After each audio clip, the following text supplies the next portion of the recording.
Director of Palliative Care at Providence Holy Cross Medical Center.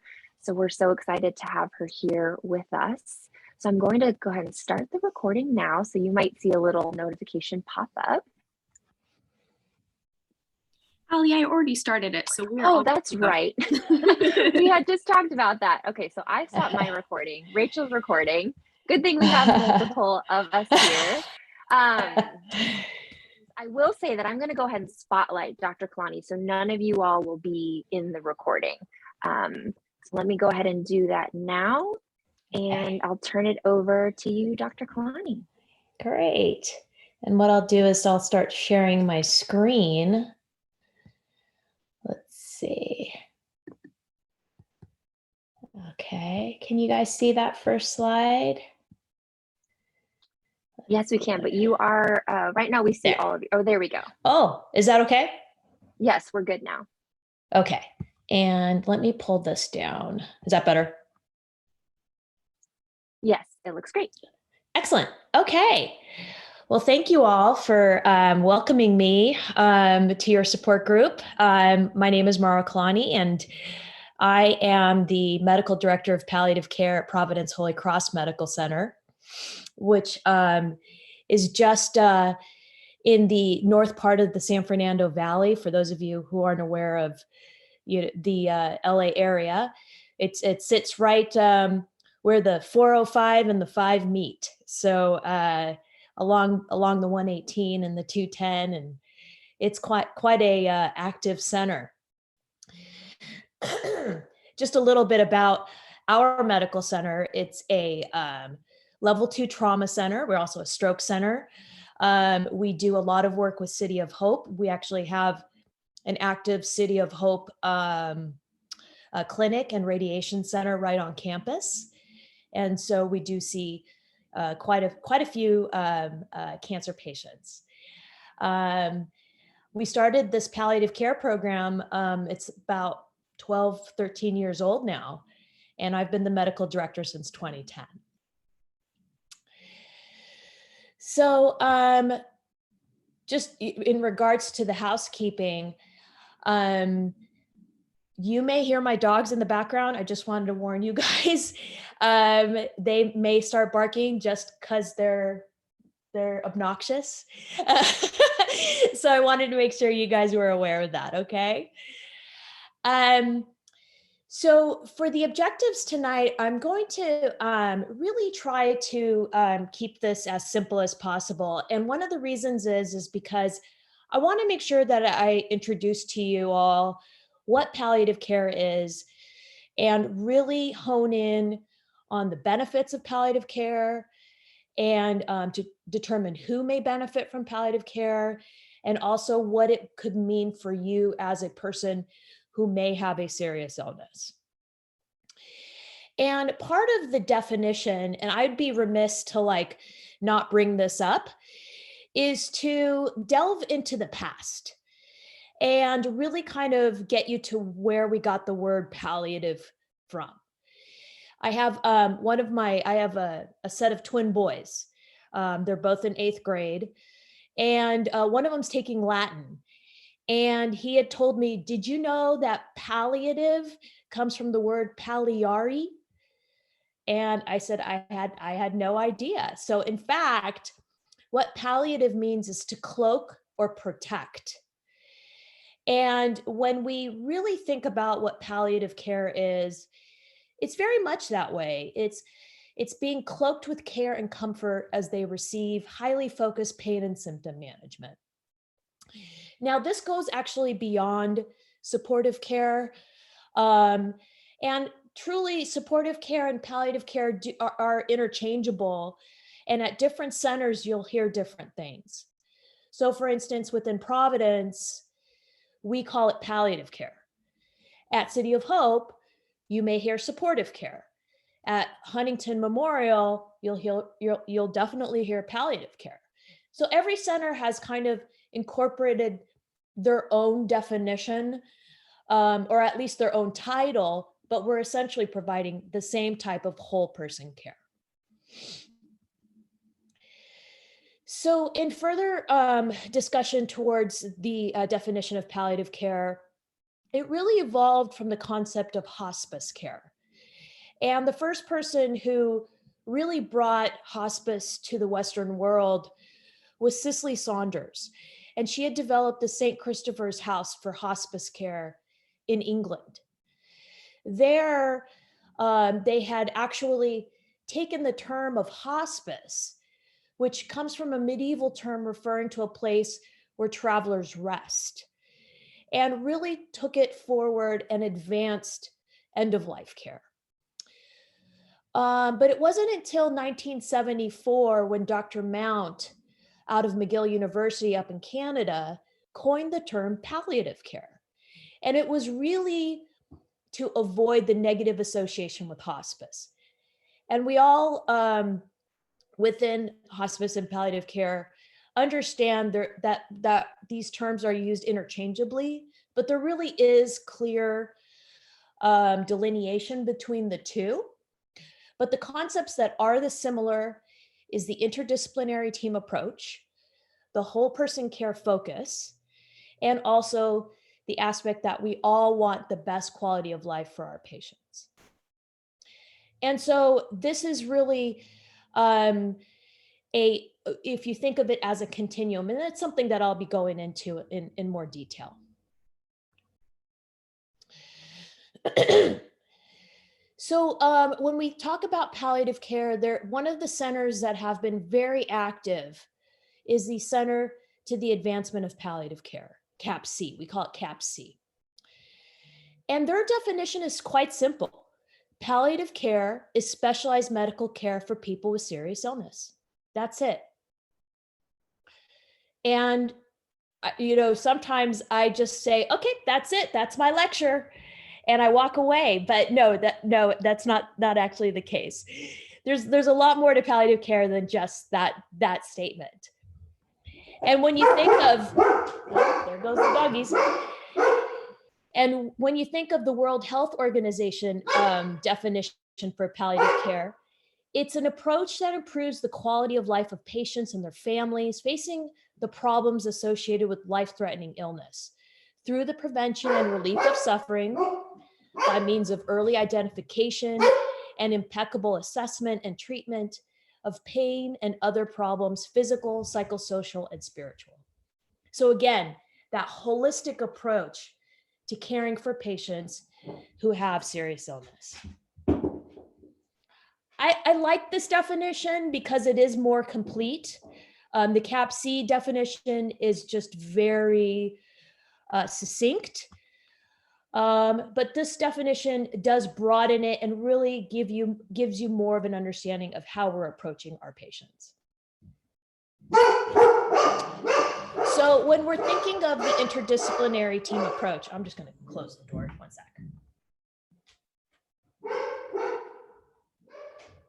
There we go.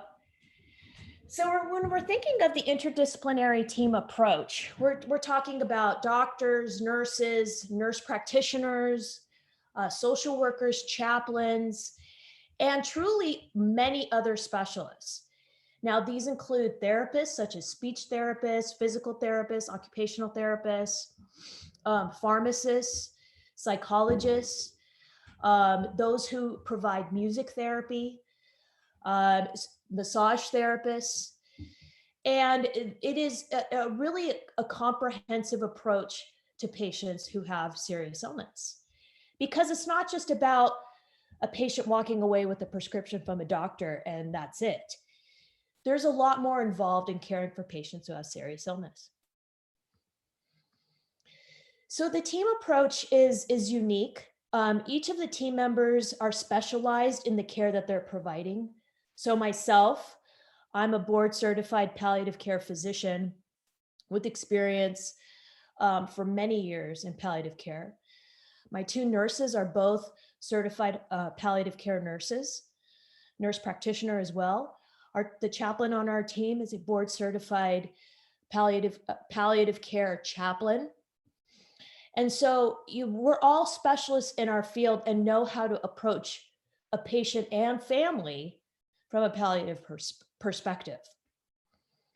one of the things that we do quite well is we collaborate with our teams that are providing the care. So if, for instance, you have a team of oncologists, you've got a radiation oncologist, a medical oncologist, a surgical oncologist, what we do as a palliative care team is collaborate with those team members so that we're ensuring to provide the quality treatment that you deserve.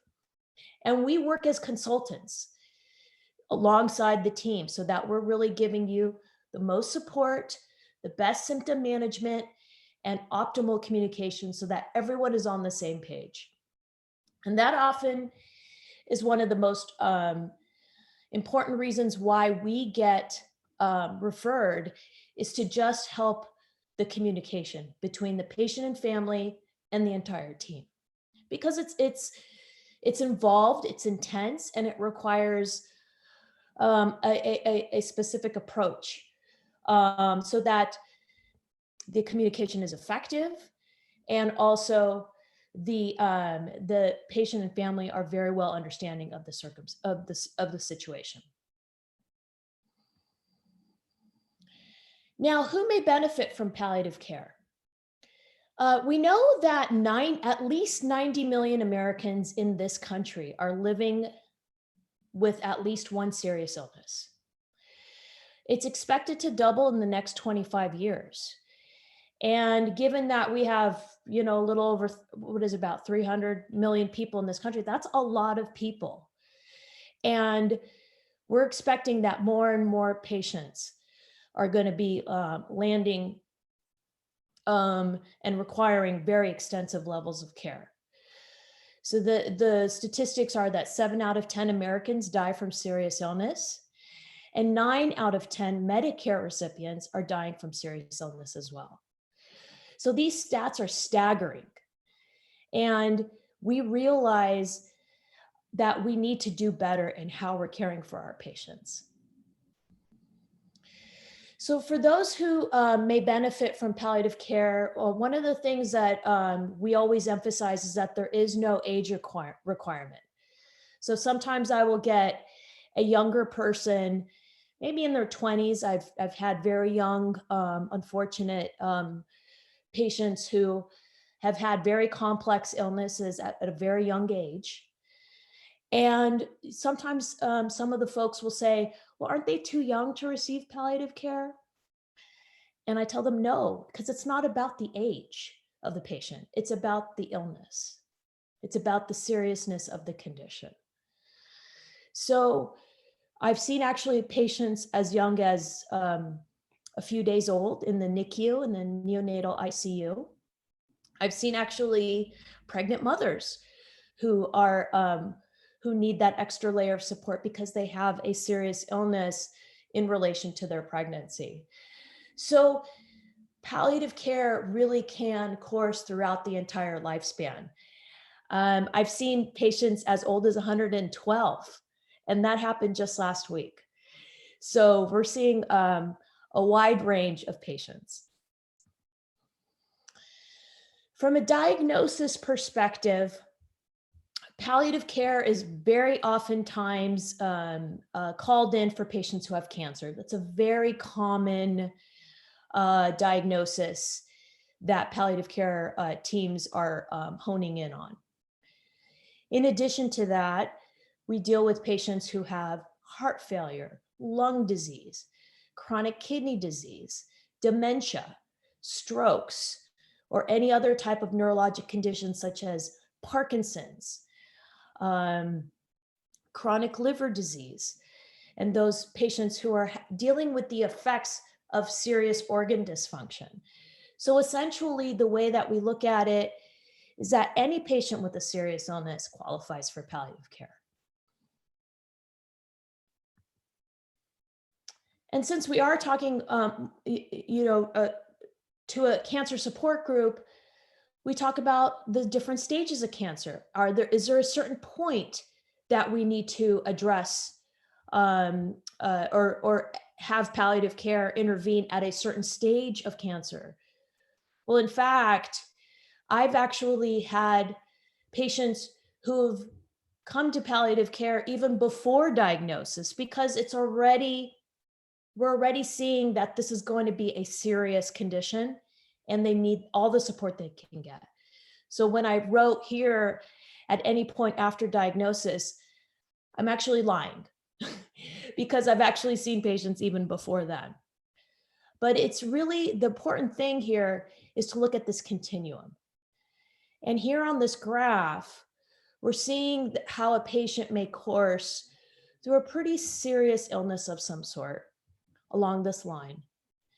And the patient may be at any stage of an illness throughout this point. And palliative care can coincide with the curative and life-prolonging care and provide the pain and symptom management support that a patient and family need during this time. And at the same time, when things no longer are in the curative stage and we're starting to talk about a palliative stage of cancer treatment, that's where palliative care can further the discussion and support. And then when it comes to the end of life care, which is really reserved for hospice, that's where palliative care hands off the baton to the hospice team. Okay. So it's not based on the stage of an illness, but it's really based on the needs of the patient. So if you have a patient who's presenting very simply, I have a patient today who has breast cancer, and she's experiencing band-like pain across her chest. And that is the symptom that I'm going to be focusing on and trying to help her with. She's still undergoing very aggressive cancer treatment, and I'm here to help her with her pain. And at the same time, I will also be helping by providing her extra support. And that's what we do. So one of the things that we really emphasize in palliative care is that we provide treatments and care alongside all of our patients, even curative treatments. So those are who are waiting for organ transplants, those who are undergoing chemotherapy and radiation therapy, those who are receiving dialysis. We can coincide and help take care of patients with all these ailments and all these different levels of treatment. So it's not about trying to stop any of these treatments. It's really about trying to optimize the patient's experience and their quality of life while they're undergoing these treatments. So when we look at serious illness, serious illness is complex. It's not just a woman who has breast cancer. It's not just a gentleman who has pancreatic cancer. It's not just a mass. It's not just physical pain, but there's a lot that goes into this. Serious illness is further complicated when patients have spiritual angst and feel that, why me? Why is God picking me? Why is my higher being making me suffer? It's complicated by social turmoil, such as, I'm the breadwinner for this family, and I need to be there to help my family. How am I going to do that? The emotional anguish, cancer scares me. It scares me so much, and I can't handle this. And all the other symptoms, even beyond pain, constipation, nausea, itch, difficulty sleeping, fatigue, all of these things can affect the seriousness of this illness and could actually make the illness even worse. And if we cannot address all of these elements, then the serious illness lingers and worsens over time. And so what palliative care does is help to address all of these elements so that we're providing the best care and hoping that our patients live longer.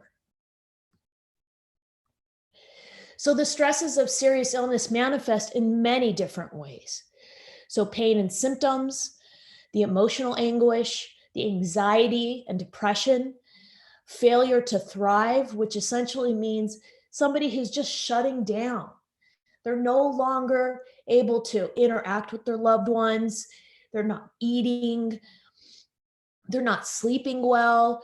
They're just shutting themselves off. The social turmoil, the inability to get back and forth to appointments, the overwhelming sensation that there's all this burden. How am I going to take care of my children? How am I going to navigate this health system? And then, of course, the spiritual angst that many may experience. Why me? Why is this happening to me? What did I do? What did I do to deserve this? And then you start questioning, and we need to be able to help our patients navigate through all of these emotions and feelings so that we can help them improve their quality of life. So the way that I like to break it up is really into buckets. So you got the physical, you have the spiritual, and you have the psychosocial and emotional. So the physical, pain management, neuropathic pain, bony pain, all of that can be managed by palliative care. All the different symptoms, nausea and vomiting, constipation or diarrhea, loss of appetite, insomnia and fatigue, anxiety and depression. All these physical symptoms can be handled by palliative care. And the reason why palliative care are experts in managing these symptoms is often that our specialists are they're so busy.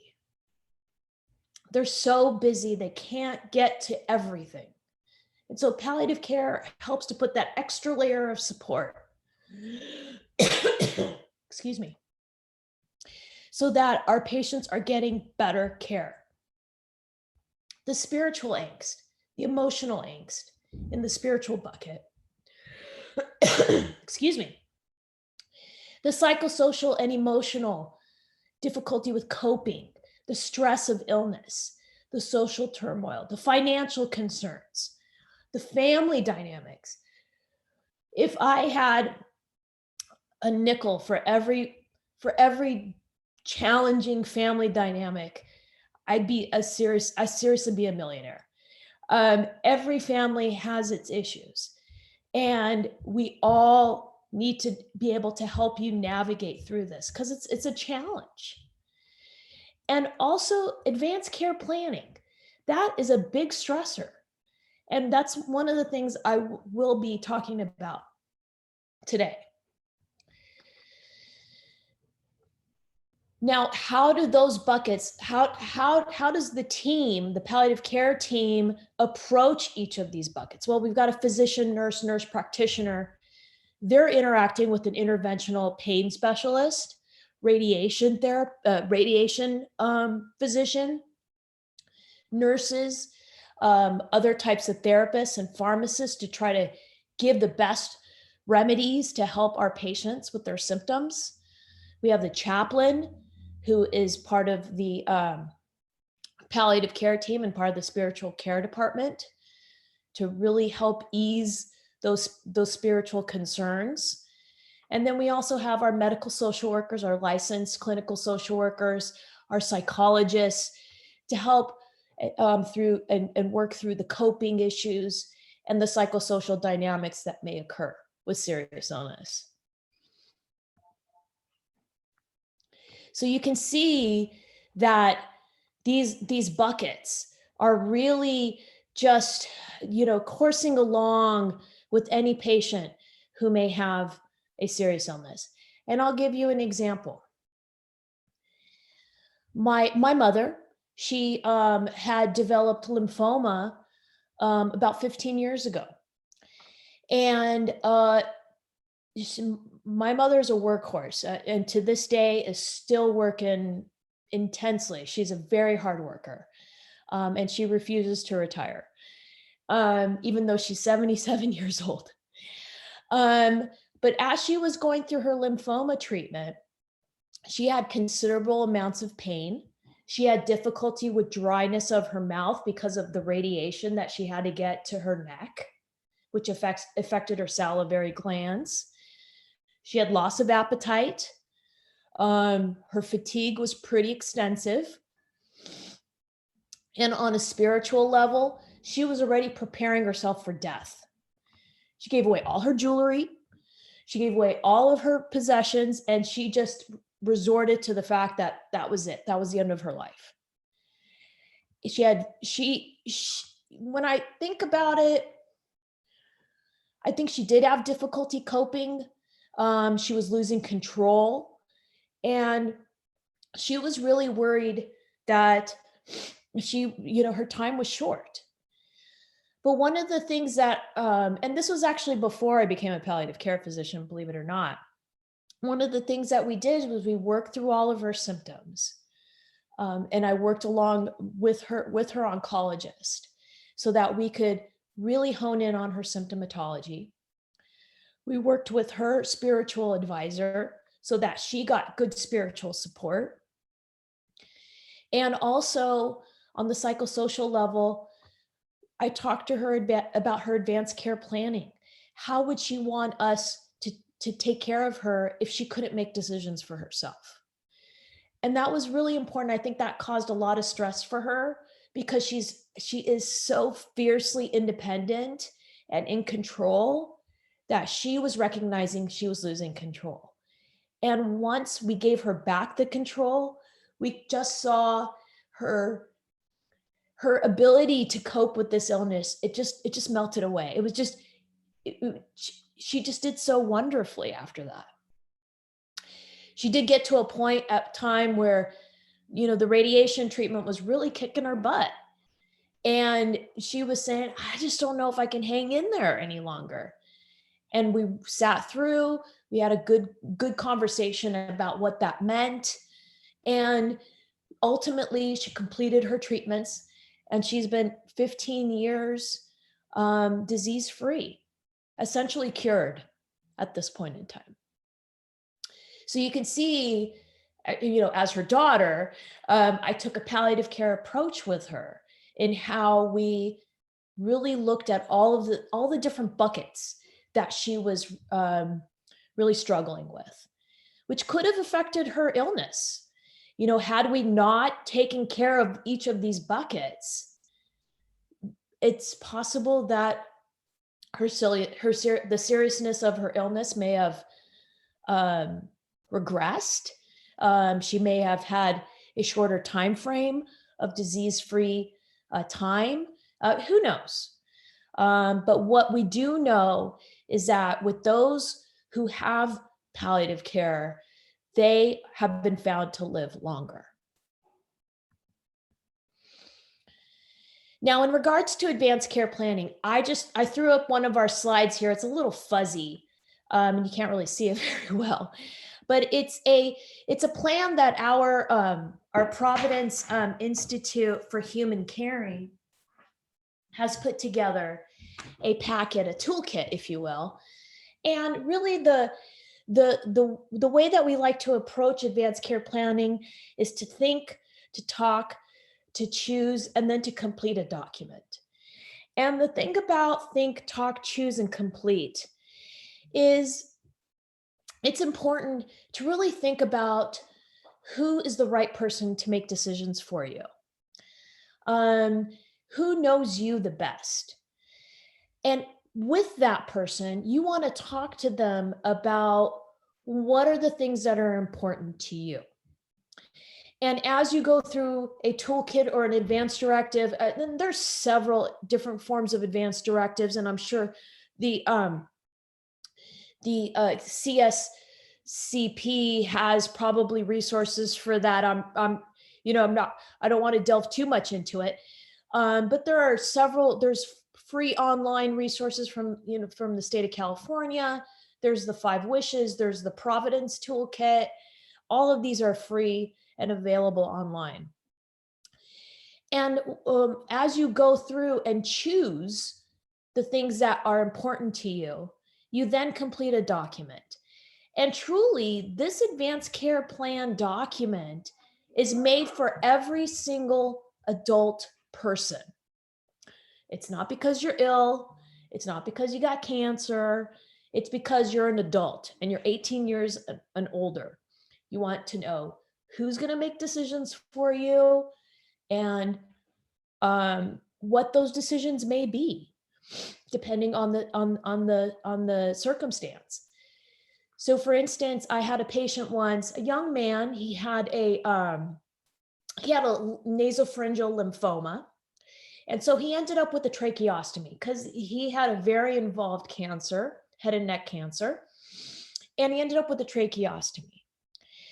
And as we were dealing with the severity of his illness over time, he actually had an advanced directive. He was 19 years old.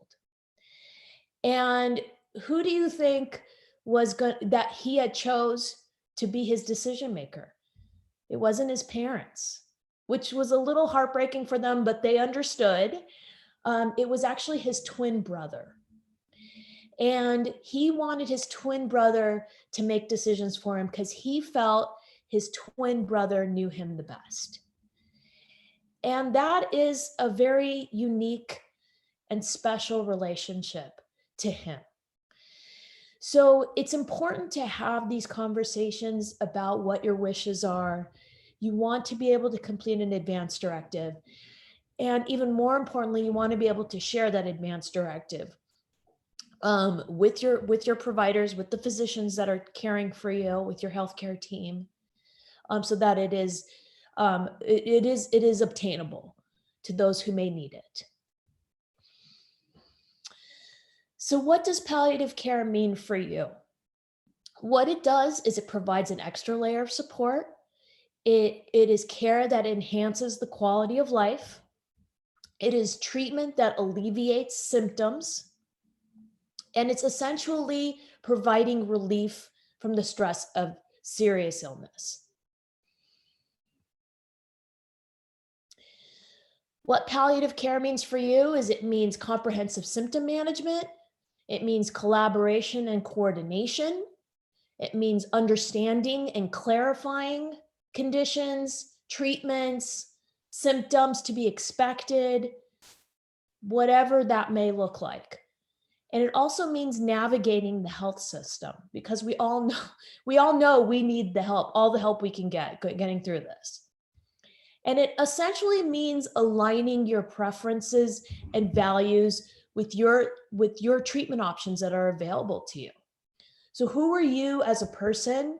We're going to align the treatments that are important to you, not just because it's available, but because that's what you prefer and what you would want to value. So what does palliative care mean for you? It means seeing the person beyond the disease. We're not here to treat your cancer. I'm not here to just focus in on your kidney disease. I'm not here to focus in on your lung disease. I'm here to see you as the person behind the disease. And things that are important to you. Are there language barriers? Are there cultural barriers? Is there a specific religion, a specific aspect to religion that we need to attend to? Do you want to get back to work? Or are you having difficulty staying at work? Or are you having financial issues? What are the hobbies that you enjoy?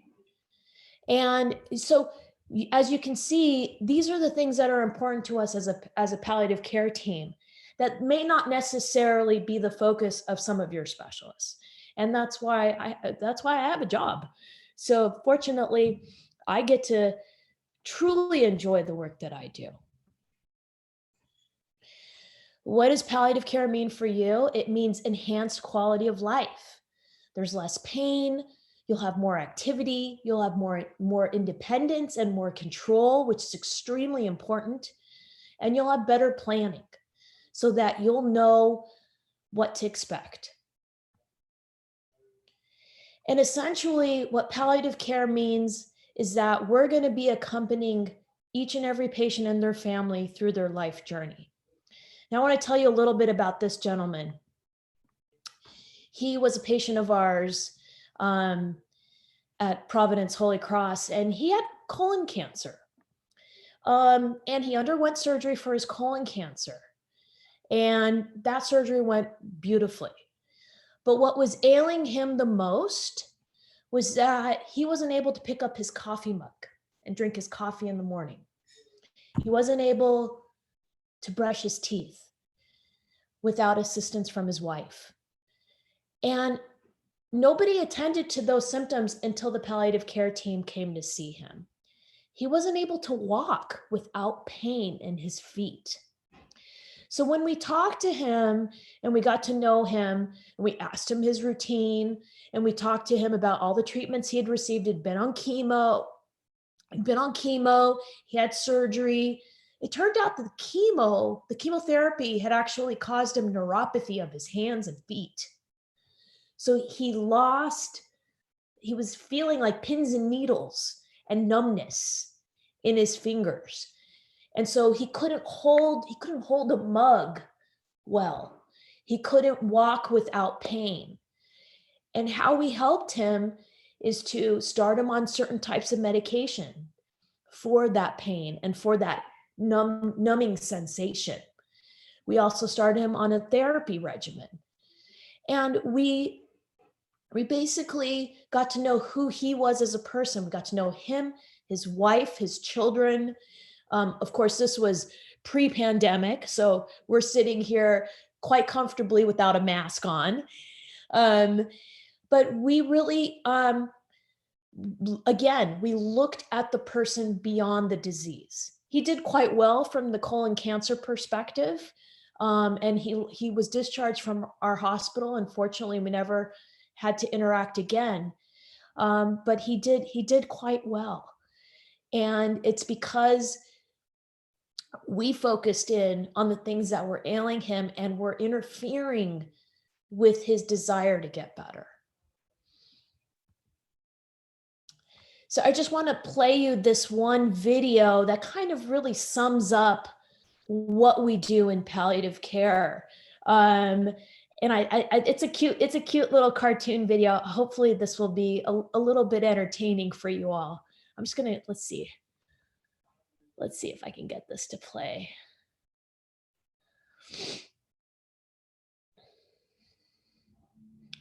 I do have to get past the ad. Let's see, skip. There we go. Dr. Kalani, we can't hear anything. Oh, you can't hear it?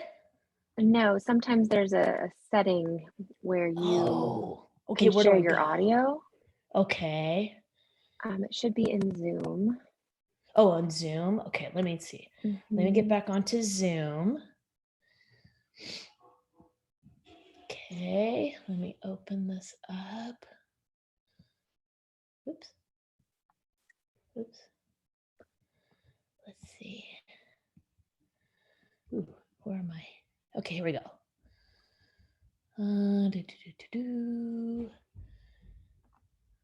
Is it under the 3 dots? No. Possibly. Let's see.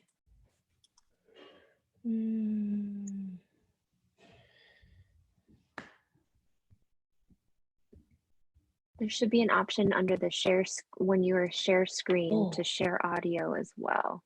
Okay, so let me stop sharing for a second. Okay. And then let me do advanced. All I have is advanced sharing options. Ooh, no, I can't do that. When you click share screen, the big arrow that says share screen, on the bottom left, there's a little square that you can check that says share audio. Oh, yes. There we go. Got it. There you go. So you should be able to share your screen now, and I think we'll have your audio too. Yeah. Okay. Ooh. Okay, now let's see if this works. Can you hear it now? No. No? Okay, let me try that again. I promise you it's entertaining. We'll get to it. We'll get to it. Let me see. Worst case, we can send it to the group also. Yeah, because it's a cute little video. Let me try it again. Share computer sound. Okay, and we'll share. And let me see if maybe I have to put my password or something. Okay.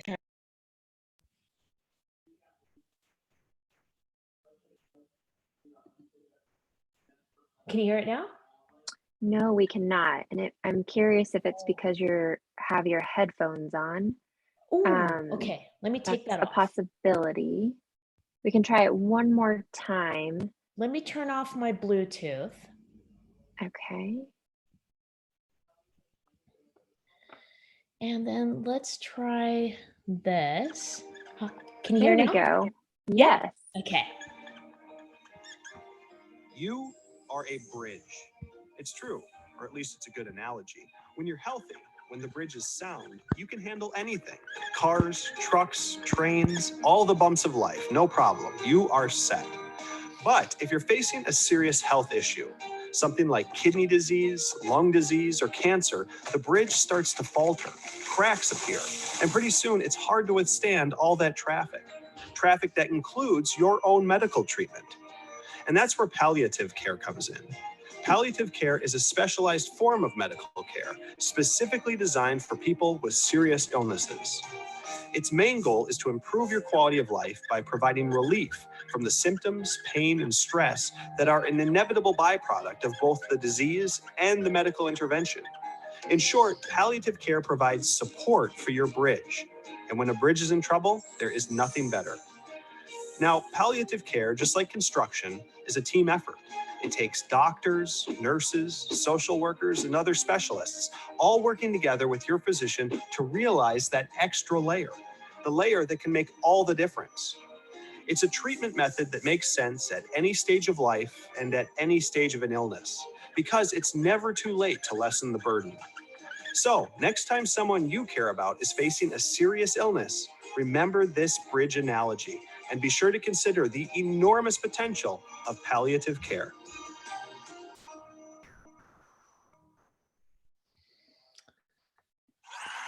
Yep. If you are struggling to lose weight and secretly want to escape from the prison of fat, then you... Let me stop there. This is not a sponsored ad by Dr. Kalani. That was classic. Okay. So just going through, I think I just have just one slide here for some references. So the Center for Advancement of Palliative Care and getpalliativecare.org is a really great resource for palliative care, as well as the American Cancer Society. The very classic article that's written by Dr. Temmel out of Mass General is the early palliative care for patients with metastatic non-small cell lung cancer. That was really groundbreaking for us in palliative care because it demonstrated not only did we improve the quality of life for patients who had advanced lung cancer, but also it helped to extend their life beyond just routine chemotherapy alone. So that was something that was just really eye-opening for our country. The National Quality Forum and the National Consensus Projects also have really great palliative care resources. The one that I like is also the Palliative Care Provider Directory, just to kind of get an idea of, who's providing palliative care within your area. And then, of course, the Providence Institute for Human Caring is very innovative and a great resource, especially for advanced care planning. And then you always have me. This is my email address. Please feel free to email me if you have any questions. I'm terrible with the phones, so email is my best means of communicating.